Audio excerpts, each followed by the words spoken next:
एक बार एक अत्यंत दुखी व्यक्ति एक महात्मा के पास आया और कहने लगा, मैं अपने जीवन से बहुत परेशान हूं। न तो मैं अपनी पत्नी, बच्चों और परिवार को खुश रख पा रहा हूं और न ही अपने लिए कुछ कर पा रहा हूं। कई बार तो ऐसे विचार आते हैं कि जीवन ही समाप्त कर दूं। आप इतने साधना और तपस्या करते हैं, क्या मुझे कोई ऐसा मार्ग बता सकते हैं जिससे मैं इस कठिन समय से बाहर निकल सकूं? मेरे हालात इतने खराब हैं कि 2 वक्त की रोटी जुटाना भी कठिन हो गया है। अब आप ही बताइए, मैं ऐसे कठिन समय में कैसे जिंदा रहूं और अपने परिवार को कैसे खुश रखूं? कृपया कोई सरल उपाय बताएं ताकि मैं समझ सकूं। मैं अधिक पढ़ा लिखा नहीं हूं। बड़ी बड़ी बातें समझना मेरे लिए कठिन होगा। महात्मा यह सुनकर मुस्कुराए और बोले, तुम एक काम कर सकते हो। देखो, उस ऊंची पहाड़ी पर एक मंदिर है और उसके पास चींटियों का एक घर है जहां हजारों चींटियां रहती हैं। यह सुनने में अजीब लग सकता है, लेकिन वे चींटियां उस मंदिर की जमीन को खराब कर देती हैं, मिट्टी की उपजाऊ शक्ति को खत्म कर देती हैं, जिससे वहां कोई भी पेड़ या घास नहीं उग पाती। अगर तुम मेरी बात मानो तो 7 दिन तक उस पहाड़ी पर जाओ और वहां जितने भी चींटियों के घर दिखें उन्हें तोड़ दो। लेकिन ध्यान रहे, घर तोड़ते समय कोई चींटी मारी न जाए। युवक ने महात्मा की बात सुनकर सोचा, शायद मैं ठीक से समझ नहीं पाया। उसे आश्चर्य हुआ कि महात्मा ऐसा क्यों कह रहे हैं। क्या वह चींटियों पर अन्याय करवा रहे हैं? फिर भी महात्मा की बात मानते हुए उसने अगले दिन से पहाड़ी पर जाना शुरू कर दिया। पहले दिन जब वह वहां पहुंचा तो उसने देखा कि चींटियां कतार में चल रही हैं, अनाज के छोटे छोटे टुकड़े उठाकर अपने घर ले जा रही हैं। ये देख उसका मन थोड़ा कमजोर पड़ा। उसने सोचा, ये चींटियां इतनी मेहनत करके अपना घर भर रही हैं और मैं इनका घर तबाह कर दूंगा, इन्हें कितना बुरा लगेगा। फिर भी महात्मा की बात याद कर उसने चींटियों का घर तोड़ दिया। चींटियां इधर उधर भाग गईं। दुखी मन से वह अपने घर लौट आया। उसके मन में पश्चाताप और बेचैनी थी। रात में बिस्तर पर लेटे लेटे उसने सोचा, अब तो उन चींटियों का घर तबाह हो चुका है, फिर वहां वापस जाने का क्या अर्थ? महात्मा ने तो चींटियों का घर तोड़ने को कहा था, जो मैंने कर दिया है। अगले दिन सुबह कुछ सोचकर उसने फिर पहाड़ी पर जाने का निश्चय किया। सुबह सुबह उठकर वह फिर से उसी पहाड़ी पर पहुंचा। वहां पहुंचकर जब उसने देखा कि कल जहां उसने चींटियों का घर नष्ट किया था, वे फिर से उसी स्थान पर नया घर बना चुकी थीं और अपने घर के लिए सामान जुटाने में व्यस्त थीं। ये देखकर उसे लगा कि ये चींटियां कितनी मूर्ख हैं। कल ही इनका घर यहां तबाह हुआ था और अब इन्होंने फिर से वहीं नया घर बना लिया। ये सोचकर वह हंसने लगा। फिर महात्मा की बात याद करके उसने फिर से चींटियों का घर तोड़ना शुरू कर दिया। चींटियां भागने लगीं, लेकिन इस बार उसने ठंडा पानी भी डाल दिया ताकि वे फिर से वहां घर न बना सकें। वह यह सोचकर वापस घर लौट आया कि अब चींटियां वहां घर नहीं बना पाएंगी। रात में सोते समय उसके मन में सवाल उठे, क्या महात्मा सच में ठीक काम करवा रहे हैं? किसी का घर नष्ट करना किसी सिद्ध पुरुष को शोभा देता है क्या? क्या हो अगर महात्मा मुझे बेवकूफ बना रहे हों? फिर भी उसने ठान लिया कि पहले अपना काम पूरा करूंगा, उसके बाद ही इसका कारण समझ पाऊंगा। यह सोचकर वह सो गया। अगली सुबह वह फिर पहाड़ी की ओर निकल पड़ा। वहां पहुंचकर उसने देखा कि इस बार चींटियों का कोई घर नहीं था। सारी चींटियां वहां से जा चुकी थीं। उसने सोचा, अब तो रोज रोज आने का कोई मतलब नहीं है, क्योंकि चींटियां अपना घर बदल चुकी हैं। महात्मा ने मुझे 7 दिन आने को कहा था, लेकिन यह तो तीसरा ही दिन है। अब बाकी 4 दिन आना बेकार है। यही सोचकर उसने फैसला किया कि अब वह सीधा महात्मा के पास जाकर सब कुछ बता देगा। वह पहाड़ी से वापस लौट रहा था कि अचानक उसकी नजर पास ही बने एक और चींटियों के घर पर पड़ी। यह नया घर उनके पुराने घर से थोड़ी दूरी पर ही था और चींटियां वहां नए घर में बस चुकी थीं। यह देखकर उसने सोचा, शायद महात्मा को पहले से ही पता था कि ये चींटियां अपना घर बदल लेंगी, इसलिए उन्होंने मुझे 7 दिन आने को कहा था। इस विचार के साथ वह चींटियों के नए घर को तोड़ने जा पहुंचा। वहां उसने देखा कि चींटियां अपने काम में लगी हुई थीं, अपने लिए खाना इकट्ठा कर रही थीं और उसे घर में जमा कर रही थीं। पुराने घर के टूटने के बाद वहां कुछ अनाज के कण बचे थे, जिन्हें चींटियां इकट्ठा करके अपने नए घर में जमा कर रही थीं। युवक का मन थोड़ा कमजोर पड़ने लगा, क्योंकि वह स्वयं भी समय के थपेड़ों का मारा हुआ था। उसे उन चींटियों पर दया आने लगी। वह उनकी मदद करना चाहता था, लेकिन इसके बजाय उन्हें नुकसान पहुंचा रहा था। फिर भी महात्मा की बात को याद करके उसने उनका घर तोड़ने का फैसला किया। इस बार उसने बेहद सावधानी से, बिना किसी चींटी को नुकसान पहुंचाए, घर को तहस नहस करना शुरू किया। उसे अधिक समय लगा, क्योंकि महात्मा ने पहले ही शर्त रखी थी कि किसी भी चींटी को चोट नहीं पहुंचना चाहिए। अंततः उसने घर को नष्ट कर दिया, लेकिन इस बार वह पहले से भी अधिक दुखी था, क्योंकि उसने उनका नया घर भी तोड़ दिया था।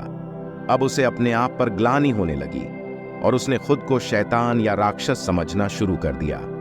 उसने सोचा, मैं उन चींटियों को कहीं भी बसने नहीं दे रहा हूं। न जाने वे मेरे बारे में क्या सोचती होंगी। कितना बड़ा राक्षस हूं मैं, जो यह कार्य कर रहा हूं। इसके बावजूद उसने अगले दिन फिर से जाने का निर्णय लिया। अगले दिन सुबह वह फिर से वहां पहुंच गया और देखा कि चींटियां पहले से अधिक ऊर्जा के साथ जुटी हुई थीं। उन्होंने रातों रात पहले से भी बड़ा घर बना लिया था और फिर से अनाज इकट्ठा करने में लगी थीं। यह देखकर युवक को हैरानी हुई कि ये चींटियां किस मिट्टी की बनी हैं। वह उन्हें बार बार वहां से भगाने का प्रयास कर रहा था, लेकिन वे फिर भी उसी स्थान पर अपना घर बना लेती थीं। उसने सोचा, क्या इन्हें नहीं पता कि मैं इन्हें यहां बसने नहीं दूंगा? इतनी छोटी होकर भी ये चींटियां उससे हार मानने को तैयार नहीं थीं। यह देखकर उसे आश्चर्य हुआ। गुस्से में आकर उसने इस बार बिना सोचे समझे घर को तहस नहस करना शुरू कर दिया और इस प्रक्रिया में कुछ चींटियां उसके पैरों तले कुचल गईं। जब उसका गुस्सा शांत हुआ तो उसने देखा कि उसने उन चींटियों को कितना नुकसान पहुंचाया था। उसके मन में पश्चाताप उमड़ आया और वह रोते हुए अपने घर की ओर बढ़ गया। रात में सोते वक्त उसने सोचा, मैं उन चींटियों पर अत्याचार कर रहा हूं। अब उससे अधिक अत्याचार करना युवक के लिए संभव नहीं था। यह सोचकर उसने अगले दिन चींटियों के लिए अपने घर से थोड़ा आटा लिया और उसी पहाड़ी पर पहुंच गया। आज उसके मन में चींटियों के प्रति श्रद्धा और दया का भाव था। वह उनकी मदद करना चाहता था। जब वह वहां पहुंचा तो देखा कि चींटियां फिर से अपने नए घर को बनाने में जुटी हुई थीं। युवक ने बड़े करुणा भाव से चींटियों को अपने लाए हुए आटे का प्रसाद दिया। अगले 7 दिनों तक वह प्रतिदिन सुबह जाकर उन चींटियों को अपने हाथों से आटा खिलाता रहा। 7वें दिन वह युवक महात्मा के पास हाथ जोड़कर पहुंचा और बोला, मुझे खेद है कि मैं आपकी दी हुई परीक्षा पूरी नहीं कर सका। मैं उनके घर को नष्ट नहीं कर पाया और शायद इस कारण आप मुझे वह उपाय भी नहीं बताएंगे जिससे मैं अपने बुरे समय से बाहर निकल सकूं। लेकिन अब मुझे इसकी कोई परवाह नहीं है। महात्मा ने मुस्कुराते हुए पूछा, क्या तुम जानना चाहोगे कि इस परीक्षा का असली उद्देश्य क्या था?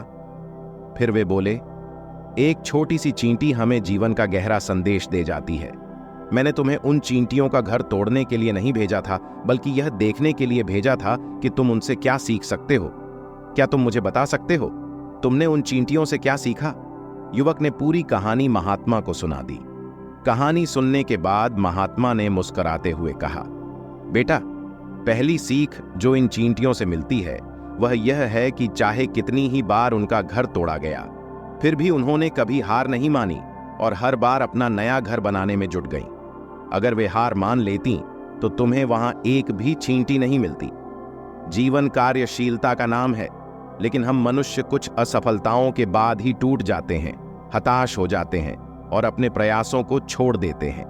कई लोग तो निराशा में अपनी जिंदगी खत्म करने तक की सोच लेते हैं।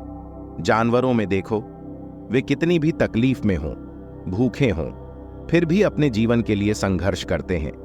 कभी नहीं सुना होगा कि किसी जानवर ने आत्महत्या की हो, चाहे वह कितना भी दुखी क्यों ना हो। लेकिन हम मनुष्य थोड़ी सी निराशा में ही अपने जीवन से हार मान लेते हैं। जीवन तो कर्मशीलता है, कर्म करने का नाम है।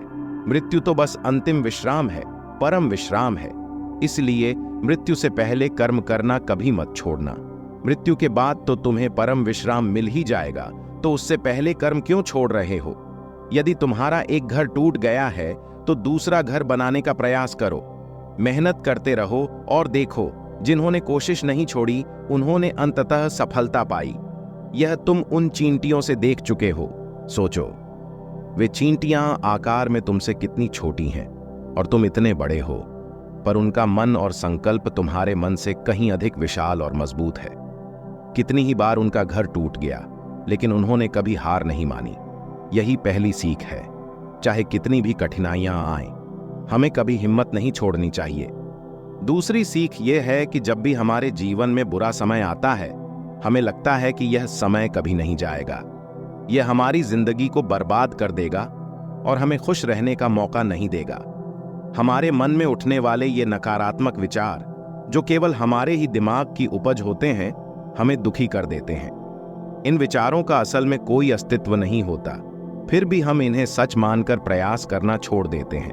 लेकिन जरा सोचो, अगर प्रकृति बार बार हमें चोट भी पहुंचाएगी, नुकसान भी पहुंचाएगी, तो कब तक? अगर हम बार बार हार के बाद फिर से उठकर नया प्रयास करेंगे, तो एक दिन प्रकृति भी हमारे सामने झुक जाएगी। वह भी एक दिन दयावान होकर हमें वो सब कुछ देगी जिसकी हमने कामना की थी। तुमने खुद देखा कि तुम उन चींटियों को नष्ट करने आए थे, लेकिन आखिर में तुम ही उन्हें अनाज और आटा देने लगे। ऐसा क्यों हुआ? क्योंकि तुमने देखा कि वे चींटियां हार मानने को तैयार ही नहीं थीं। उसी तरह अगर तुम भी अपने जीवन में कभी हार नहीं मानोगे, तो एक दिन प्रकृति तुम्हें वो सब कुछ देगी जो तुम चाहते हो। इसलिए 2 बातें हमेशा याद रखना: कर्मशीलता यानी निरंतर प्रयास करते रहना, और यह विश्वास रखना कि एक दिन प्रकृति तुम्हारे कर्म का फल अवश्य देगी। मुझे उम्मीद है कि इस वीडियो से आपको बहुत कुछ सीखने को मिला होगा। फिर मिलते हैं अगले वीडियो में।